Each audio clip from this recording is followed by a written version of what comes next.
Tu dois partir. Cette semaine. Les mots sont sortis de la bouche de mon frère Daniel, comme si c'était la chose la plus naturelle au monde.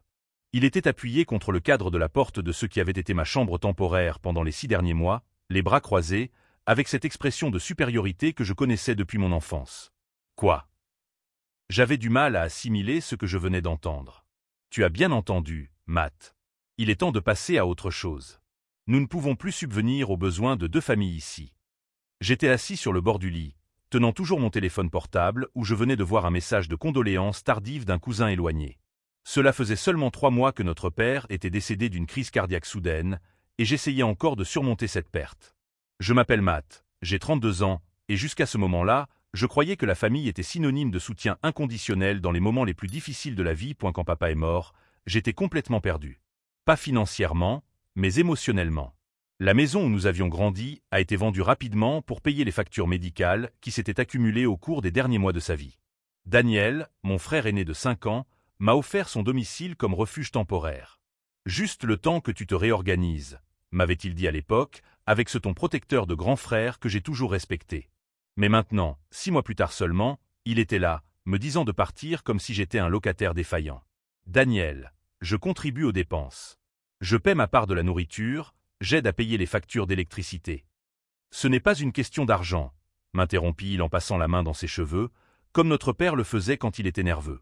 C'est une question d'espace. Jessica est enceinte. Mon estomac se noie. Jessica était sa femme depuis 4 ans, une femme douce qui m'avait toujours bien traité. Du moins, c'est ce que je pensais. Félicitations, ai-je réussi à dire, sincèrement heureux malgré le choc. Mais cela ne signifie pas que je doive partir immédiatement. Je peux aider, je peux. Matt, sois réaliste. Tu as toujours été le préféré de papa. Tu as toujours eu la vie facile. Il est temps maintenant de grandir et d'affronter la vie seule, comme j'ai dû le faire. Cette phrase m'a frappé comme un coup de poing dans l'estomac. Le préféré? J'avais passé les 10 dernières années à accumuler 2 emplois pour subvenir à mes besoins, tandis que Daniel avait hérité de l'entreprise familiale et épousé une femme issue d'une famille aisée. Je n'ai jamais demandé à être le préféré de qui que ce soit, ai-je murmuré. Peu importe ce que tu as demandé. Ce qui compte, c'est ce que tu as reçu. Et maintenant, tu dois apprendre à te débrouiller tout seul. Ce soir-là, alors que je faisais mes valises dans le silence étouffant de cette chambre, un souvenir étrange m'est revenu à l'esprit. 2 semaines avant sa mort, papa m'avait appelé pour avoir une conversation privée. Il avait parlé de documents importants conservés dans le cabinet d'avocat familial, quelque chose à propos de garantir mon avenir. J'étais tellement concentré sur les soins à lui prodiguer que je n'y avais pas prêté beaucoup d'attention. Il était peut-être temps d'enquêter sur ce qu'il voulait dire. J'ai quitté la maison de mon frère ce vendredi-là avec 2 valises et une étrange détermination grandissant dans ma poitrine. Il pensait m'enseigner une leçon d'indépendance, mais il n'avait aucune idée de ce qu'il éveillait réellement en moi. Si vous suivez cette histoire et que vous voulez savoir comment tout cela s'est déroulé, n'oubliez pas de vous abonner à la chaîne, car ce qui s'est passé ensuite a complètement changé nos vies. Alors que Daniel se réjouissait intérieurement d'être débarrassé de son frère, poids mort, j'étais sur le point de découvrir que certaines leçons de vie coûtent beaucoup plus cher que nous ne l'imaginons. L'appartement que j'ai réussi à louer avec le peu d'argent dont je disposais était un minuscule studio situé dans le quartier le moins cher de la ville. Le genre d'endroit où l'on entend toutes les conversations des voisins à travers les murs fins et où la douche ne fonctionne que si l'on tape sur le mur d'une manière bien précise. Mais au moins, c'était le mien. Ce premier soir, assis sur le matelas qui me servait à la fois de lit et de canapé, j'ai appelé le cabinet d'avocats qui s'était occupé des affaires de notre père. Le nom était gravé dans ma mémoire, Peterson et Associates. Ah oui, monsieur Matthew, a dit la réceptionniste lorsque j'ai donné mon nom. Monsieur Harold a laissé des instructions précises. Le docteur Peterson aimerait vous parler en personne. J'ai pris rendez-vous pour le lendemain matin. Entre-temps, les messages de Daniel ont commencé à arriver. Pas des excuses ni des marques d'inquiétude pour mon bien-être. Des rappels sur des choses que j'avais oublié d'emporter. Tu as laissé ton imprimante ici. J'ai besoin de place dans le bureau. Il y a des vêtements à toi dans l'armoire.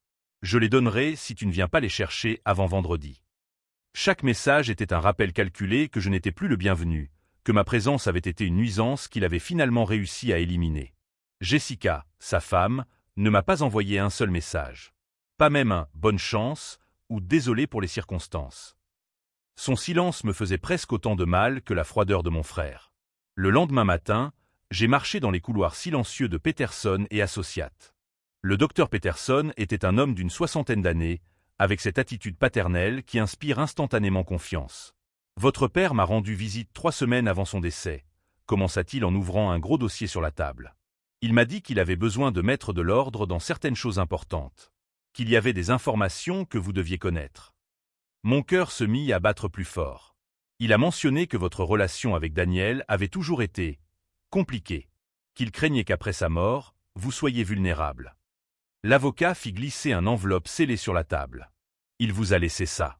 Il a dit de ne l'ouvrir que si Daniel essayait de profiter de la situation. Mes mains tremblaient tandis que j'ouvrais l'enveloppe. À l'intérieur se trouvaient des documents qui ont bouleversé mon monde. Papa n'avait pas seulement prévu ce que Daniel me ferait. Il avait laissé des preuves de quelque chose de bien plus grave. Entreprise familiale, dont Daniel avait hérité. En réalité, elle était à moitié à lui et à moitié à moi. Papa avait transféré 45% des actions à mon nom 2 ans avant sa mort, mais il avait gardé cela secret. Daniel dirigeait l'entreprise, mais j'étais l'associé majoritaire sans le savoir. Il y avait plus. Beaucoup plus. Des relevés bancaires montrant que Daniel avait détourné des fonds de l'entreprise pour des investissements personnels. Des contrats frauduleux. Des emails compromettants. Tout cela soigneusement documenté par notre père au cours des derniers mois de sa vie. Il a dit qu'il espérait ne jamais avoir à s'en servir, murmura le docteur Peterson. Mais que si Daniel révélait sa vraie nature, vous auriez les outils nécessaires pour vous protéger. Je suis resté assis en silence pendant de longues minutes, assimilant l'ampleur de ce que j'avais découvert. Mon frère ne m'avait pas simplement expulsé par jalousie ou par besoin d'espace. Il m'avait écarté parce que je représentais une menace pour l'empire qu'il pensait avoir bâti seul. Le préféré de papa. Ces mots résonnaient dans mon esprit avec une signification complètement nouvelle. Papa ne me favorisait pas par faiblesse ou par sentimentalisme. Il avait vu en Daniel quelque chose que j'étais aveugle à percevoir. Une cupidité, une cruauté qui grandissait silencieusement sous le vernis du grand frère protecteur. « Il y a autre chose », dit l'avocat en glissant un autre document. Votre père a également documenté des conversations dans lesquelles Daniel exprimait, disons, des intentions discutables concernant l'avenir de l'entreprise et vous-même. Je me souviens être sorti de ce bureau en état de choc complet. Les rues semblaient plus lumineuses, les sons plus clairs. Comme si je sortais d'un brouillard dont je ne soupçonnais pas l'existence. Daniel pensait s'être débarrassé de son frère problématique. En réalité, il avait réveillé l'associé majoritaire de sa propre entreprise. Ce soir-là, dans mon minuscule appartement, j'ai organisé tous les documents sur la table improvisée. Chaque papier était une pièce d'un puzzle qui révélait des années de manipulation et de mensonges. Mais c'était aussi quelque chose de plus puissant. C'étaient les clés du royaume que Daniel pensait gouverner seul. Alors qu'il fêtait probablement sa victoire chez lui, en planifiant comment utiliser mon ancienne chambre comme bureau, je découvrais que j'avais le pouvoir de transformer sa vie en un cauchemar légal. L'ironie était délicieuse. Il m'avait chassé pour avoir plus de contrôle, et il m'avait finalement donné le contrôle absolu. Mais d'abord, je devais comprendre exactement ce que j'avais entre les mains. Et surtout, comment l'utiliser de la manière la plus dévastatrice possible. Les jours suivants ont été une succession de découvertes qui m'ont amené à remettre en question tout ce que je pensais savoir sur ma famille. Chaque document que le docteur Peterson me montrait révélait une nouvelle couche de trahison, un nouveau mensonge que Daniel avait soigneusement construit au fil des ans. La société Sterling Brothers Construction n'était pas seulement un héritage partagé à parts égales entre nous deux. C'était une opération que notre père avait spécialement mise en place pour me protéger, sachant que Daniel avait des tendances problématiques. 45% des actions étaient à mon nom depuis 2 ans avant la mort de papa. Daniel en gérait 40%. Les 10% restants appartenaient à un fonds fiduciaire qui ne pouvait être accessible qu'avec la signature des 2 frères. Votre père était très intelligent, expliqua le docteur Peterson en rangeant d'autres documents sur la table. Il savait que Daniel tenterait de prendre le contrôle total, alors il a créé cette structure pour s'assurer que vous ayez toujours un droit de veto. Mais il y avait quelque chose de plus sinistre dans ces papiers. Les relevés bancaires des 3 dernières années montraient des virements réguliers du compte de l'entreprise vers les comptes personnels de Daniel. 50 000 $ ici, 70 000 là. En 18 mois, il avait détourné plus de 400 000 $. C'est suffisant pour le poursuivre pour détournement de fonds, murmurai-je en examinant les relevés. Il y a plus, dit l'avocat en faisant glisser un autre dossier. De faux contrats avec des sociétés fictives. Des surcoûts sur les matériaux. Des paiements à des employés qui n'existent pas. Ma tête tournait en essayant de comprendre l'ampleur de l'opération frauduleuse que mon propre frère avait mise en place.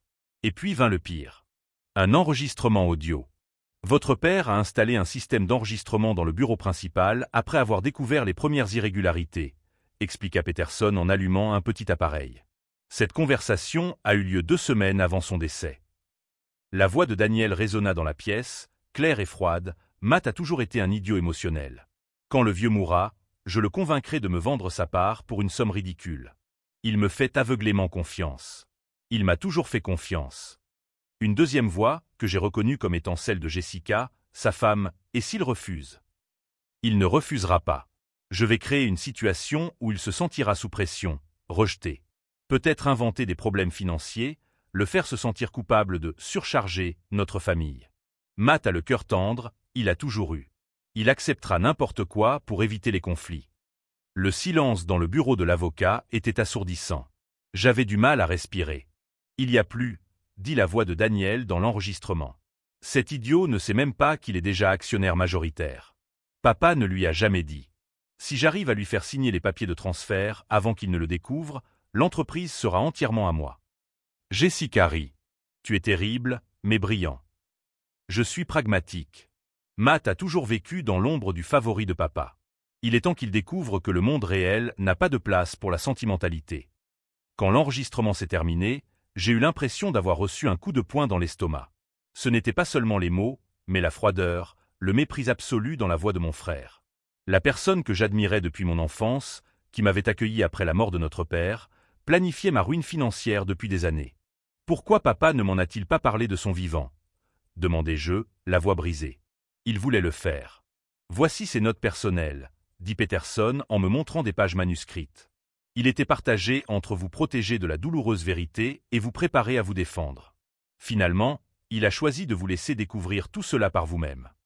Je me suis dirigé vers la fenêtre du bureau, observant l'agitation de la ville en contrebas. Des gens normaux menant une vie normale, sans savoir que leur famille était des champs de mines émotionnelles. Il y a autre chose que vous devez savoir, a déclaré l'avocat derrière moi. Daniel a déjà commencé à mettre son plan à exécution. Je me suis retourné brusquement. Hier, il a envoyé des documents à 3 gros clients de l'entreprise, les informant que vous ne faites plus partie de la société. Il essaie de consolider les contrats en son nom uniquement, vous coupant ainsi de manière effective des bénéfices futurs. Mon souffle s'est coupé. Il peut faire ça. Légalement? Non.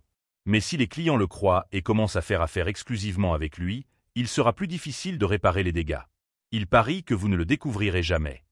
C'est à ce moment-là que quelque chose a changé en moi. Ce n'était pas de la colère, ni de la douleur. C'était une lucidité froide et calculatrice que je n'avais jamais ressentie auparavant. Daniel pensait que j'étais le petit frère naïf et émotif. Il pensait pouvoir me manipuler en utilisant mon amour pour ma famille contre moi. Il avait complètement sous-estimé qui j'étais vraiment. Ou plutôt, qui je pouvais devenir. Docteur Peterson, dis-je en me tournant vers lui. J'ai besoin que vous prépariez certains documents pour moi. Et j'ai également besoin d'une copie de toutes ces preuves. Bien sûr.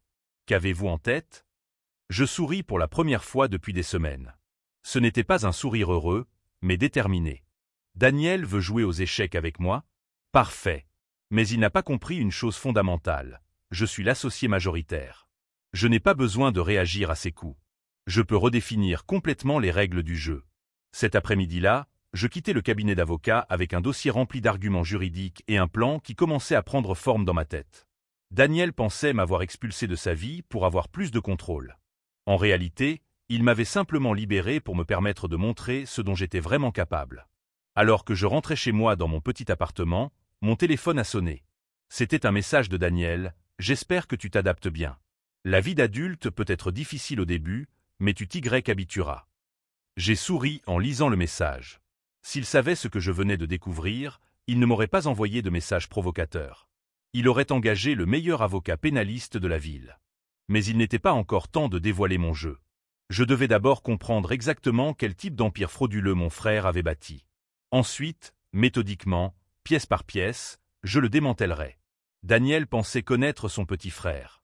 Mais le Matt qu'il avait chassé de la maison n'était plus le même que celui qui détenait désormais les clés du royaume qu'il pensait gouverner seul. La véritable guerre ne faisait que commencer. Et cette fois, j'avais tous les atouts en main.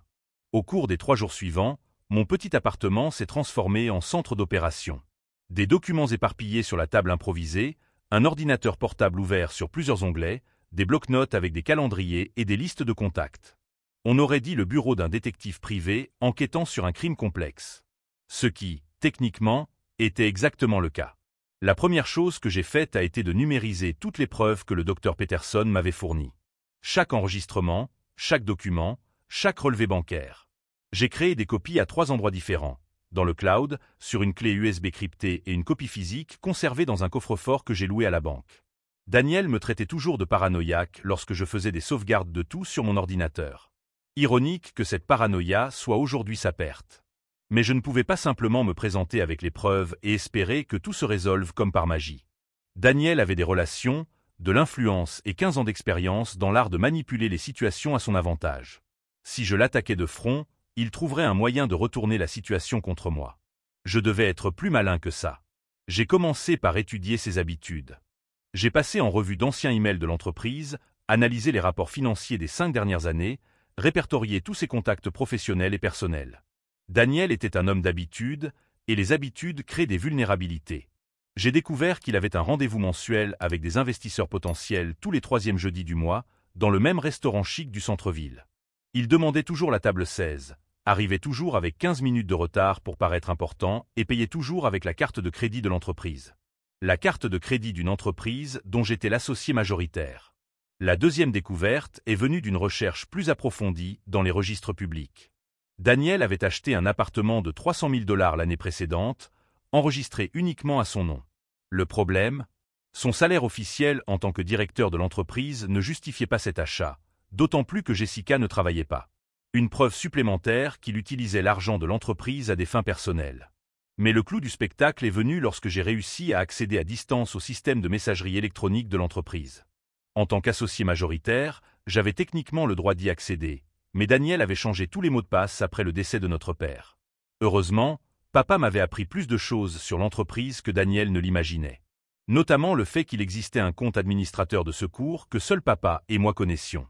Ce que j'ai trouvé dans ces emails m'a rendu malade pour 3 raisons différentes. Premièrement, Daniel ne se contentait pas de détourner de l'argent. Il sabotait activement des projets qui auraient pu me profiter en tant qu'associé, rejetant des contrats lucratifs lorsqu'il découvrait que j'aurais droit à un pourcentage des bénéfices.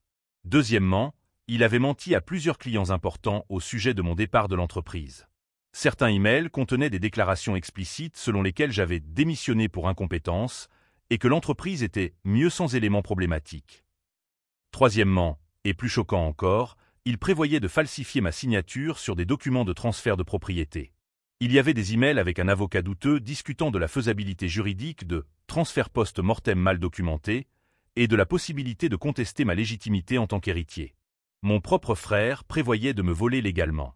Ce soir-là, j'ai appelé le docteur Peterson. « Je dois organiser une réunion urgente », lui ai-je dit lorsqu'il a répondu. « Et je pense que nous aurons également besoin d'un avocat pénaliste. » Vous avez découvert quelque chose de nouveau.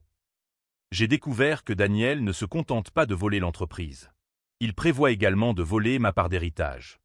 Le silence à l'autre bout du fil a duré près d'1 minute. « Matt, a-t-il finalement dit, je pense qu'il est temps d'arrêter de documenter les crimes et de commencer à les empêcher. Nous avons pris rendez-vous pour le lendemain matin. Mais cette nuit-là, quelque chose d'inattendu s'est produit. Jessica m'a appelé. « Matt. » Sa voix était tremblante, presque un murmure. « Tu peux parler ? Daniel n'est pas à la maison. »« Bien sûr, Jessica. »« Tout va bien ? » ?»« Non, ça ne va pas. » Une longue pause. « Je peux te voir quelque part ? Il y a quelque chose que tu dois savoir. » J'ai retrouvé Jessica dans un petit café discret à 20 minutes de chez elle. Elle semblait épuisée, avec des cernes profonds et les mains légèrement tremblantes tandis qu'elle tenait sa tasse de café. « Il ne sait pas que je suis au courant, » a-t-elle commencé, regardant par-dessus son épaule comme si Daniel pouvait apparaître à tout moment. À propos de l'argent, des documents, de tout. Mon cœur s'est mis à battre plus fort. Que sais-tu, Jessica? Hier soir, il a reçu un appel. Il était dans son bureau à la maison, la porte fermée, mais les murs sont fins. Elle a pris une profonde inspiration. C'était à propos de toi. À propos de régler le problème de Matt, avant que tu ne découvres l'héritage. La pièce s'est mise à tourner autour de moi. Résoudre comment? Il a mentionné quelque chose à propos d'un accident de voiture opportun, et il a ri. Des larmes ont commencé à couler sur son visage. Matt, j'ai épousé un monstre. Et maintenant, je suis enceinte de son enfant. J'ai senti mon sang se glacer dans mes veines. Daniel ne prévoyait pas seulement de me voler. Il envisageait de me tuer. Jessica, tu dois quitter la maison. Tout de suite. Je ne peux pas. Il contrôle tout. Les comptes, la voiture, même mon téléphone est sur son forfait. Elle se pencha en avant. Mais je peux t'aider. Je peux enregistrer des conversations, prendre des photos de documents. Il garde tout dans le coffre-fort de son bureau, et je connais la combinaison. À ce moment-là, j'ai compris que Daniel avait commis la même erreur que beaucoup de criminels. Il avait sous-estimé les personnes qui l'entouraient. Il pensait que Jessica n'était qu'une épouse soumise et décorative. Il n'avait pas réalisé qu'en menaçant la vie de son frère, il avait transformé sa plus grande alliée en sa pire ennemie. Jessica, si tu fais ça, tu ne pourras plus revenir en arrière. Il finira par le découvrir. Je sais. Elle essuya ses larmes avec détermination. Mais je ne peux pas le laisser te faire du mal. Et je ne peux pas élever un enfant en sachant que son père est capable de cela. Nous avons passé les 2 heures suivantes à élaborer un plan. Jessica photographierait tous les documents du coffre-fort, enregistrerait les conversations compromettantes à l'aide de l'ancien téléphone portable qu'elle gardait caché et documenterait tout comportement suspect. En échange, je garantirais sa sécurité financière une fois que tout serait terminé. En tant qu'associé majoritaire de l'entreprise, je pouvais lui offrir un poste avec un salaire suffisant pour lui assurer son indépendance. Si vous suivez cette histoire de trahison familiale et que vous voulez découvrir comment ce réseau de mensonges va s'effondrer, n'oubliez pas de vous abonner à la chaîne, car ce que Jessica a découvert dans ce coffre-fort a complètement changé la donne. Lorsque j'ai quitté le café ce soir-là, ce n'était plus seulement Matt, le petit frère naïf qui avait été expulsé de chez lui. C'était Matt, l'associé majoritaire d'une entreprise en train d'être pillée, avec une alliée inattendue à l'intérieur du territoire ennemi et suffisamment de preuves pour détruire complètement la vie que Daniel avait construite sur des mensonges. Daniel pensait jouer aux échecs contre un amateur. Il ne se rendait pas compte que j'avais renversé l'échiquier et que nous jouions désormais une partie complètement différente. Une partie où je contrôlais toutes les pièces qui comptaient vraiment. Et dans les 48 heures qui suivirent, il découvrit que sous-estimer la famille pouvait être l'erreur la plus coûteuse que l'on puisse commettre.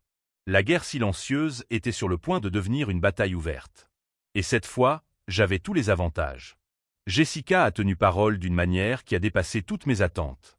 Au cours des 2 semaines suivantes, elle s'est transformée en une espionne accomplie, documentant chaque mouvement suspect de Daniel avec la précision d'un enquêteur professionnel. Les photos qu'elle a prises du coffre-fort ont révélé une opération criminelle bien plus élaborée que je ne l'imaginais. Daniel ne se contentait pas de détourner l'argent de notre entreprise. Il avait créé tout un réseau de sociétés fantômes, de faux contrats et de partenariats fictifs qui drainaient les ressources d'au moins 6 entreprises différentes de la région.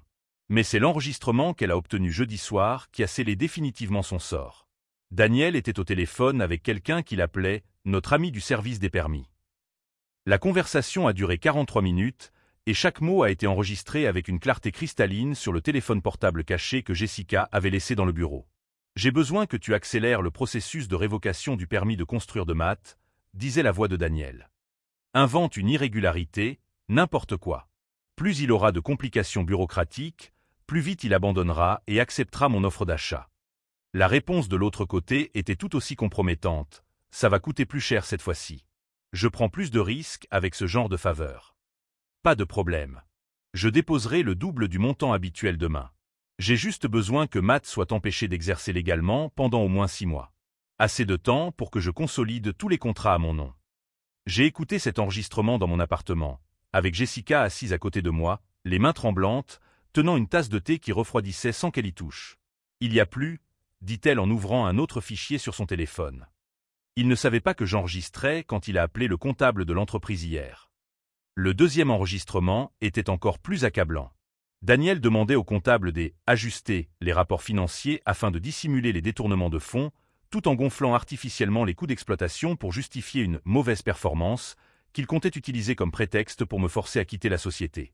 Si quelqu'un vous interroge sur les écarts constatés au cours des 18 derniers mois, disait Daniel dans l'enregistrement, vous répondrez que Matt prenait des décisions financières discutables, que vous avez essayé de l'alerter à plusieurs reprises, mais qu'il n'a pas écouté. Documentez tout dans ce sens, créez un historique qui justifie notre version. À la fin de l'enregistrement, le silence dans mon appartement était si dense que je pouvais entendre mon cœur battre dans mes oreilles. « Jessica, ai-je finalement dit, vous venez de me fournir suffisamment de preuves pour détruire complètement sa vie. Elle m'a regardé avec une détermination que je n'avais jamais vue auparavant. Il a d'abord détruit notre famille. Il a transformé mon mari en criminel, et même moi, je ne sais plus qui il est vraiment.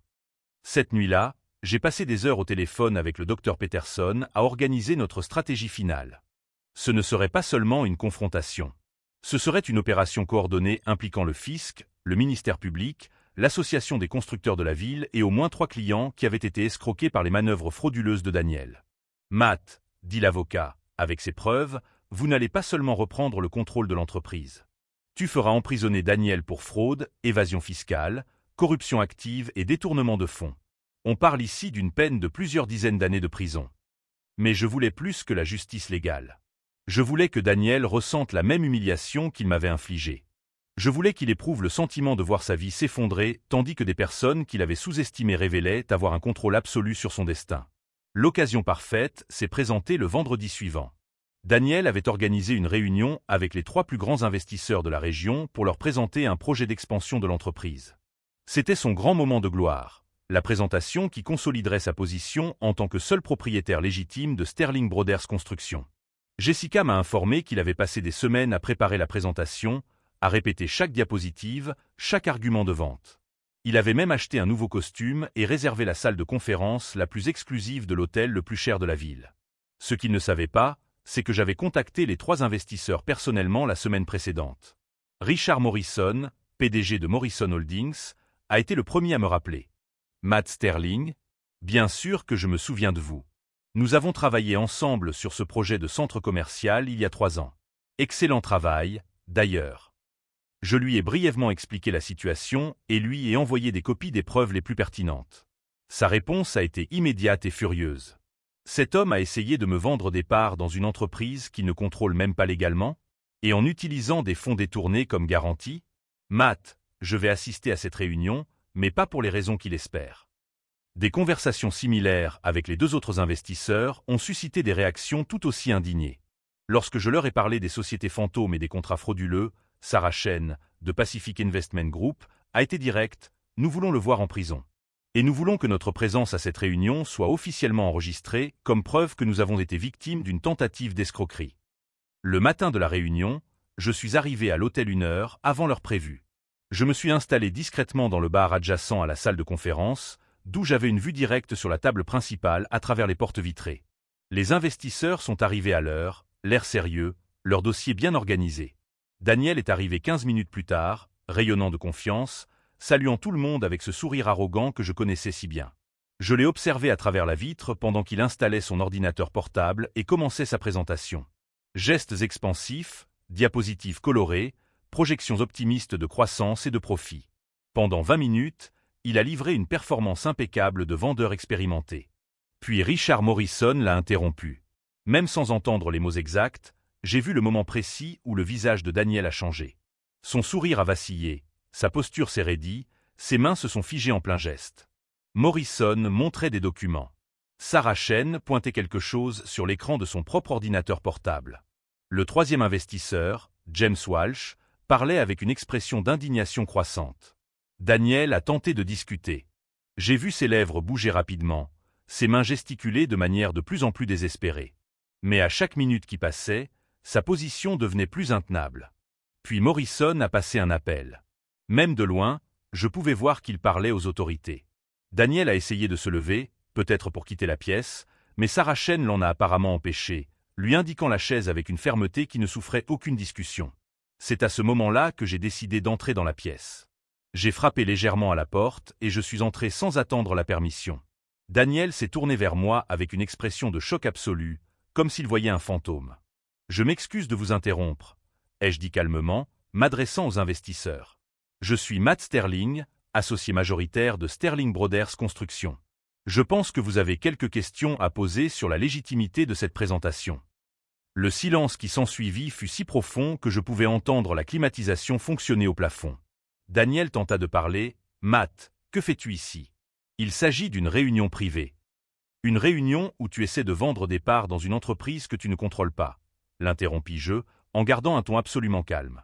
En utilisant comme garantie des fonds que vous avez détournés illégalement pendant 2 ans. J'ai fait glisser un dossier sur la table en direction des investisseurs. Voici les documents qui prouvent ma position d'actionnaire majoritaire, ainsi que toutes les preuves des crimes financiers commis par Daniel Sterling au cours des 24 derniers mois. Daniel pâlit complètement. Vous ne pouvez rien prouver de tout cela. Je souris pour la première fois depuis des mois. En fait, je le peux.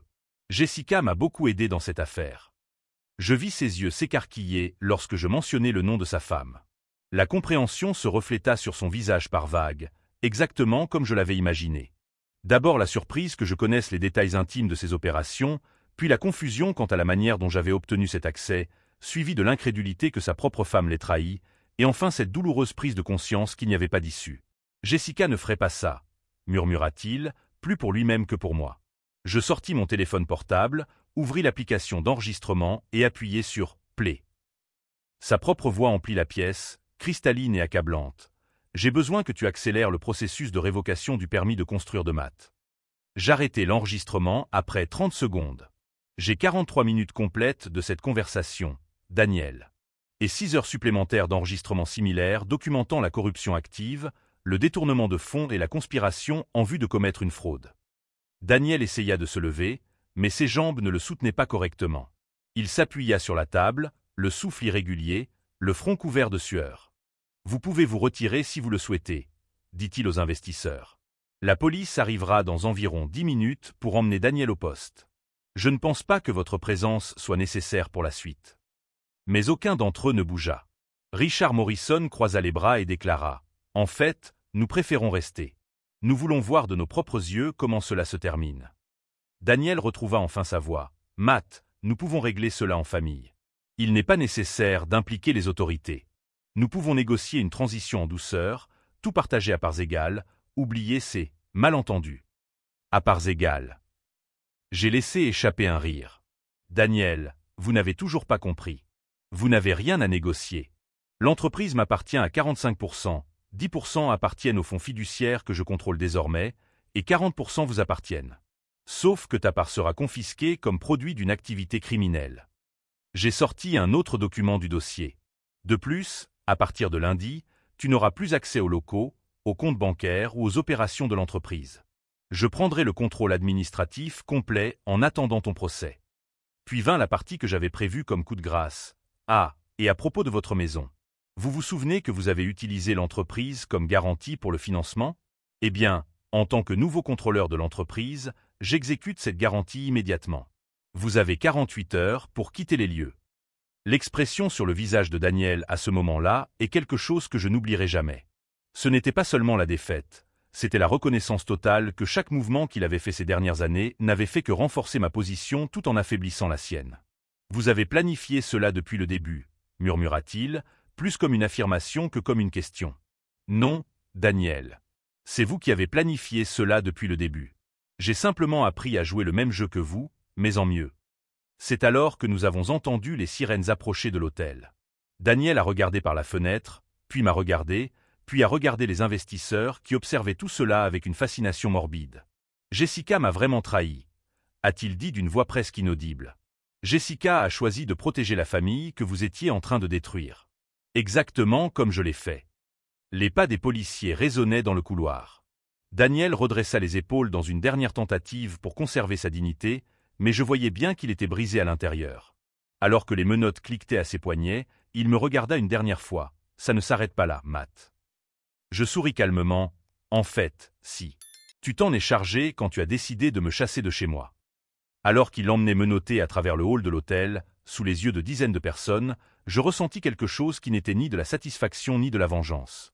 C'était de la résolution. La boucle était bouclée, et pour la première fois depuis des mois, je pouvais respirer pleinement. Les investisseurs me contactèrent après l'arrestation. Au lieu d'être les complices de Daniel, ils voulaient désormais discuter d'affaires légitimes avec Sterling Brothers Construction sous une nouvelle direction. « Êtes-vous intéressé par une expansion de vos activités ?» m'a demandé Sarah Chen. « Après avoir vu comment vous avez géré cette situation, nous pensons que l'entreprise est désormais entre de bien meilleures mains. » Mais la véritable satisfaction est venue 2 heures plus tard, lorsque Jessica m'a appelé en pleurant de soulagement. « Tu as réussi, Matt. Tu as enfin réussi. » Daniel pensait jouer aux échecs contre son jeune frère naïf. Il n'avait pas réalisé que j'avais passé des mois à étudier chacun de ses coups, à anticiper chacun de ses mouvements et à construire un piège dont il ne pouvait s'échapper. La chute la plus douloureuse, comme je l'ai découvert ce jour-là, c'est quand on se rend compte que c'est sa propre arrogance qui a causé sa perte. 3 mois plus tard, j'étais assis dans le bureau principal de Sterling Brothers Construction, désormais officiellement rebaptisé Sterling et Associates Construction. Le même bureau où Daniel avait l'habitude de s'asseoir dans son fauteuil en cuir, planifiant comment me voler. La différence était palpable. Là où régnait auparavant une atmosphère de tension et de secret, nous respirions désormais la transparence et une croissance authentique. Jessica était devenue ma directrice administrative, et sa grossesse se déroulait à merveille. Loin de la toxicité de Daniel, elle s'épanouissait dans une version d'elle-même que je n'avais jamais vue auparavant, confiante, déterminée, brillante. Les chiffres du 3e trimestre sont arrivés, dit-elle en entrant dans le bureau avec un dossier et ce sourire sincère qui était devenu courant depuis que Daniel était sorti de nos vies. Nous avons connu une croissance de 42% depuis que vous avez pris les rênes. Il ne s'agissait pas seulement d'argent. Les anciens employés étaient revenus après avoir découvert que Daniel les exploitait en leur versant des salaires inférieurs au marché. De nouveaux talents étaient arrivés, attirés par la réputation d'intégrité que nous étions en train de nous forger. Le téléphone a sonné. C'était le docteur Peterson. « Matt, j'ai des nouvelles de Daniel », a déclaré l'avocat. Le procès s'est terminé hier. 5 ans de prison pour détournement de fonds, plus 3 ans pour corruption active. De plus, il devra rembourser toutes les sommes détournées avec intérêts et corrections monétaires. J'ai ressenti une satisfaction silencieuse, mais pas le genre de joie vengeresse à laquelle je m'attendais. C'était plutôt un soulagement, comme lorsque vous retirez enfin un caillou de votre chaussure après avoir marché des kilomètres avec. Et ce n'est pas tout, a poursuivi Peterson. Il a tenté de faire appel en affirmant que vous aviez falsifié des preuves. Le juge a immédiatement rejeté sa demande.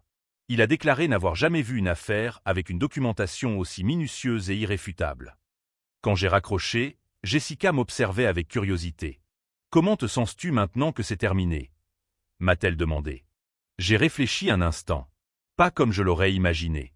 Je pensais qu'il y aurait plus de drame, plus de satisfaction émotionnelle. Mais en fait, c'est juste un soulagement de pouvoir me concentrer pleinement sur l'avenir. Cet après-midi-là, je me suis rendu sur la tombe de notre père. J'ai apporté les derniers états financiers de l'entreprise et je lui ai raconté à voix basse comment j'avais honoré son héritage. « Papa, tu avais raison au sujet de Daniel. Mais tu avais aussi raison à mon sujet. Je n'étais pas ton préféré à cause de ma faiblesse. C'était parce que tu voyais quelque chose que je ne voyais pas moi-même, la force de faire les choix difficiles quand il le fallait. » Une semaine plus tard, nous avons reçu une offre d'achat d'une entreprise de construction de Dallas. Il voulait faire une offre pour acquérir notre entreprise pour une somme qui ferait de moi un homme très riche. J'ai refusé immédiatement. Ce n'était pas une question d'argent. Ça ne l'avait jamais été. Il s'agissait de prouver, surtout à moi-même, que je pouvais transformer quelque chose de corrompu en quelque chose de véritablement précieux. Jessica a ri quand je lui ai parlé de l'offre que j'avais rejetée. « Tu as beaucoup changé depuis le jour où Daniel t'a mis à la porte. » Elle avait raison. Le Matt qui avait quitté la maison avec 2 valises, humilié et perdu, était une version de moi qui n'existait plus. À sa place, il y avait un homme qui avait appris que la vraie famille ne se définit pas par le sang, mais par la loyauté et l'intégrité. Le dernier contact que j'ai eu avec Daniel a été une lettre de prison, 6 mois après le verdict. Il s'agissait de 3 lignes manuscrites. « Tu as gagné cette fois-ci. Mais quand je sortirai, je récupérerai tout ce qui m'appartient. Ce n'est pas fini. » J'ai montré la lettre à Jessica, qui a secoué la tête avec un mélange de tristesse et d'incrédulité. « Il n'a toujours pas compris, » a-t-elle murmuré. « Il pense encore qu'il s'agissait de gagner ou de perdre. » Elle avait raison. Daniel ne comprendrait jamais qu'il n'y avait rien à récupérer, car cela ne lui avait jamais vraiment appartenu. L'entreprise, le respect, l'héritage familial. Il avait tout perdu dès l'instant où il avait choisi la trahison plutôt que le partenariat. J'ai rangé la lettre dans un dossier avec tous les autres documents relatifs à l'affaire. Non pas comme un trophée, mais comme un rappel que certaines personnes préfèrent bâtir des empires sur des mensonges plutôt que des héritages sur la vérité. Aujourd'hui, 2 ans après ce jour terrible où j'ai été expulsé de chez moi, je dirige une entreprise florissante, j'ai une équipe loyale et plus important encore, je dors tranquille chaque nuit en sachant que j'ai construit tout cela de la bonne manière. Daniel m'a enseigné une leçon précieuse sans s'en rendre compte. Le véritable pouvoir ne vient pas du contrôle des autres, mais du fait d'être quelqu'un en qui les autres ont naturellement confiance. Si cette histoire de dépassement de soi et de justice vous a touché, n'oubliez pas de vous abonner à la chaîne pour découvrir d'autres histoires comme celle-ci, où nous découvrons que parfois, les plus grandes trahisons révèlent notre véritable force. L'ironie finale, Daniel a essayé de m'apprendre que la vie est dure et que la famille n'a pas d'importance. Au final, il avait en partie raison, la vie est dure. Mais il a enseigné à la mauvaise personne, d'une manière qui m'a rendu plus fort, plus sage et infiniment mieux préparé à construire quelque chose de durable. Alors qu'il compte les jours en prison, je compte les victoires quotidiennes d'une entreprise qui honore enfin le nom de la famille.